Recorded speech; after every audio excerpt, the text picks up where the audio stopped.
T-Money Productions.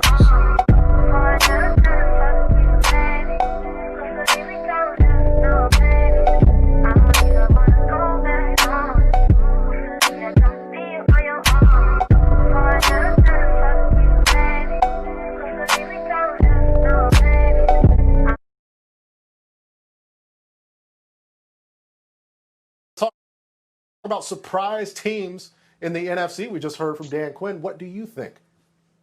Well, I think Dan Quinn and his Atlanta Falcons are going to be my surprise team, and it's because they're so talented. During the pandemic, I got an opportunity to write a lot of articles, and I wrote about the top 10 most talented teams in the NFL, and I have the Falcons at number 2. Offensively, we know they have 11 potential players that can be on the field. They're all first rounders. But from there, okay, you go to the defense, you add Fowler, who we heard you talk about, Patrick, obviously Grady Jarrett, Tack McKinley, Deion Jones, Keanu Neal, and then they just had 2 first-round picks as well. This is a very talented team. Now, talent doesn't get you all the way there, but it gets you there. And I'll say this, Baldy. I had a coach once tell me, great players help you become a great coach. Good players help you become a good coach. Bad players, they get you fired. So, in this situation, I think Atlanta, they're right there. They have a ton of talent. They're ready to go. You add Todd Gurley in the offseason to that offense. It's going to be a lot of different things they're working on. They have to get it all together like they did a couple years ago when they went to the Super Bowl. Well, they do have 4 first-round draft picks on the offensive line. That's something to build around. And that right side played really well in the final month. But my surprise team is going to be the Arizona Cardinals. No team improved more in 1 year than the Cardinals did a year ago. It starts with the Rookie of the Year, Kyler Murray. They went from the 32nd ranked offense to the 16th ranked offense. And I think they have a chance to get into the top 10 this year with the addition of Nuke and what Kenyon Drake did in the second half of the season and the familiarity with that offense to get Christian Kirk back in there with Larry Fitzgerald.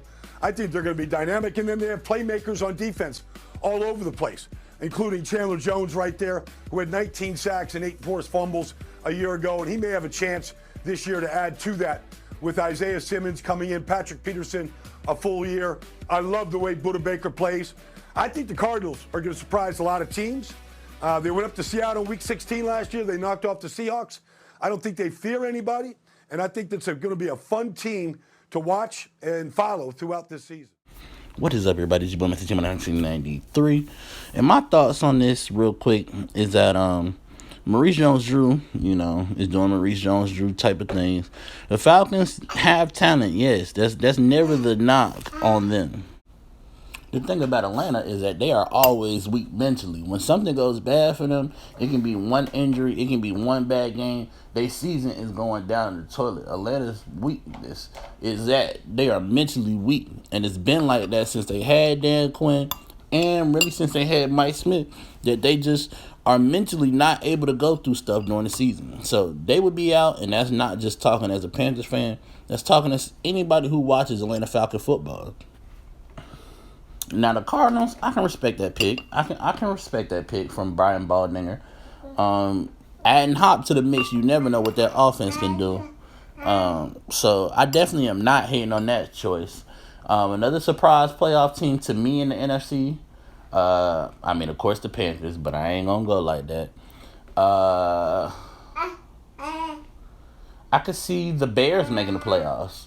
Especially if they hand the keys to Nick Foles with the offensive pieces they have, reuniting him with the coordinator and the coach.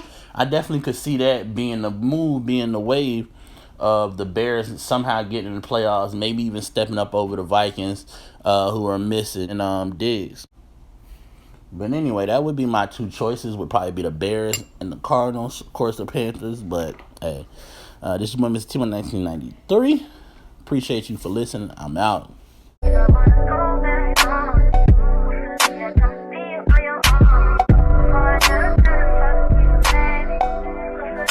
T-Money Productions.